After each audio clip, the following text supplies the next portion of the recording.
This is not just another conflict. This is a clash between two powerful nations, the United States and Iran, a confrontation that didn't begin overnight, but has been quietly building for decades through sanctions, threats, broken promises, and shadow wars fought across the Middle East, where influence mattered more than territory and power was measured not just in weapons, but in alliances and ideology. Because to understand how the world reached the brink in 2026, you have to go back to a time when these two nations were not enemies, but uneasy partners, until everything changed after the 1979 revolution in Iran, when a new system rejected Western influence and redefined its identity, turning cooperation into hostility and diplomacy into suspicion. And from that moment forward, every interaction carried tension, every negotiation carried doubt, and every agreement felt temporary.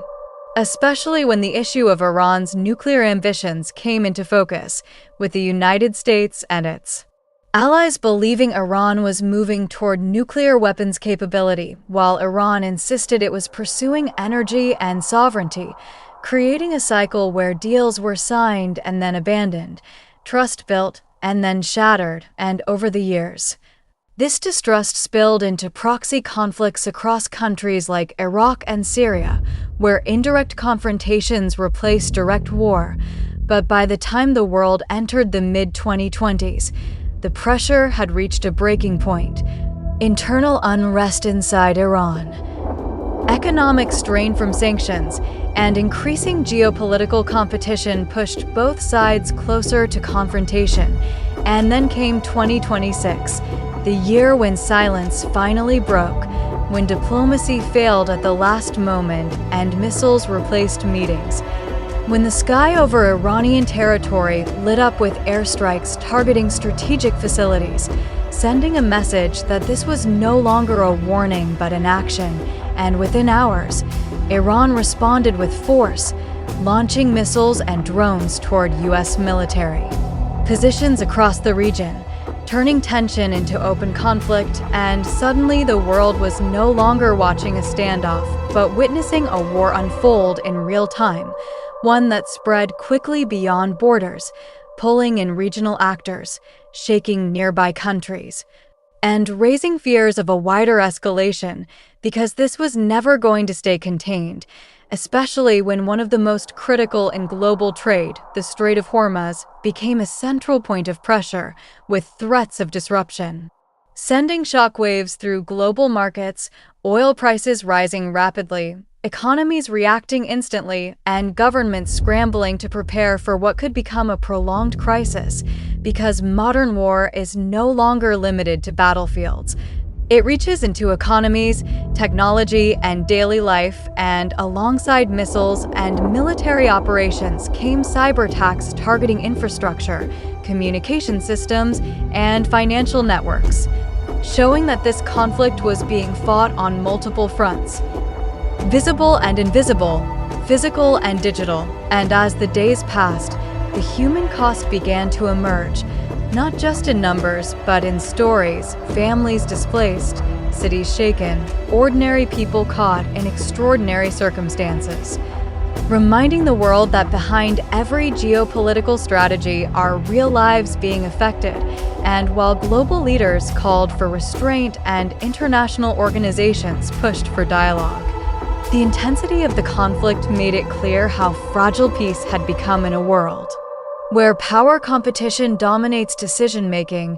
Yet, even in the middle of escalation, efforts began to surface to prevent total collapse, with countries stepping in to mediate, including Pakistan, which used its diplomatic channels to encourage dialogue and reduce tensions, playing a role not as a participant in the fighting, but as a bridge between opposing sides, showing how regional actors can influence global outcomes without firing a single shot. And eventually, as pressure mounted from economic instability and international concern, a temporary pause was reached, a ceasefire that slowed the violence but did not resolve the underlying issues, because the truth is, conflicts like this do not end easily. They pause, they shift, they evolve. And even when weapons fall silent, the reasons behind the war remain, waiting for the next trigger, and that is what makes the 2026 confrontation between the United States and Iran so significant, not just because of the destruction it caused, or the fear it created, but because it revealed how close the modern world is to large-scale conflict, how quickly tensions can escalate, and how interconnected everything has become, where a decision in one region can impact economies, politics, and lives across the globe. And as we look at the aftermath, with uncertainty still hanging in the air and both sides maintaining readiness, the question is no longer just about what happened, but what comes next, whether this pause will turn into lasting stability or whether it is simply a moment of silence before another escalation. Because history has shown that unresolved tensions rarely disappear, they wait, they build, and they return, and in a world where power, security, and influence are constantly being contested, the story of this conflict serves as a reminder that peace is not permanent. It is a fragile balance that must be maintained, protected, and understood, because once it breaks, the consequences are never limited to one nation or one region. They ripple outward, affecting everyone, everywhere, and that is why this is not just a story about war. It is a story about the world we live in today, a world where the line between stability and chaos is thinner than ever, and where the decisions of a few can shape the future of millions, leaving us all to wonder whether humanity will learn from these moments or continue to repeat them, standing again and again at the edge of conflict, hoping not to fall but never truly stepping back. Peace. It's something we often take for granted until it's gone. We wake up in our homes, scroll through our phones, go about our daily lives, never realizing how fragile this normal life really is. Because somewhere in the world right now, someone is running from explosions instead of chasing dreams. When tensions rise between nations like the United States and Iran, it's easy to see it as politics, power, or strategy. But behind every headline, there are human lives, real people, families, children. War is often shown as strength, missiles, armies, victories. But the truth is, war is destruction. It doesn't just destroy buildings, it destroys futures. A child who wanted to become a doctor now struggles just to survive. A family that once laughed together now lives in fear and separation. A city once full of life now echoes with silence. And the most painful part? The people who suffer the most are the ones who never chose the war. They didn't start it. They didn't want it. Yet they pay the highest price. Peace, on the other hand, is quiet. It doesn't make loud headlines. It doesn't trend on social media. But peace builds everything war destroys. It builds schools where children can learn. It builds hospitals where lives are saved. It builds homes filled with love instead of fear. Peace gives people something priceless. A future. Think about it. Every great nation, every powerful economy, every successful society was built in times of peace, not war. Because growth needs stability, dreams need safety, and humanity needs connection. In today's world, where one conflict can impact the entire globe, peace is no longer just a choice. It is a necessity. A war between powerful countries doesn't stay between them. It spreads.